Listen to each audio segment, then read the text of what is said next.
La troballa d'un bou de foc als magatzems de l'empresa pirotècnica Espinós de Reus ha permès recuperar l'estructura d'aquest element de foc i traslladar-lo novament a les festes de la ciutat. Es tracta d'un bou senzill que traurà foc de l'esquena i es mourà per la plaça. En principi, no està pensat que s'integri als correfocs. Aquest element sortirà per Corpus. Enguany ho farà el 25 de juny. Tenen una estructura força senzilla, tenen una aparença a vegades no molt elaborada, que porten damunt del llom tot un aplic de coets que va cremant i que permeten que la gent es mogui al seu voltant, salti, jugui, i són un element molt comú a moltes festes. Ho havien estat aquí i encara es conserven força en zones com el Pirineu o fins i tot en altres parts de l'Estat, com pot ser el País Basc o l'Aragó, no?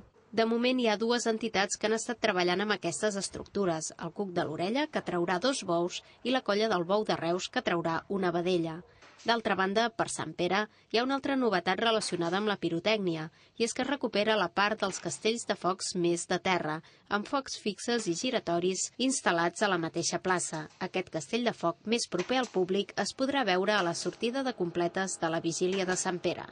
El que es vol ara és recuperar aquesta vessant més antiga dels castells de focs, dels focs fixes, dels focs que es disparen des de terra, tornant a incorporar uns elements que havien estat molt característics a la nostra festa major de Sant Pere, que eren el que s'anomenen les jardineres, que són uns aplics pirotècnics que se situaven als fanals de la plaça del Mercadal i que s'encenien després de la tornada de completes, i també un petit castell de focs plantat al mig de la plaça del Mercadal.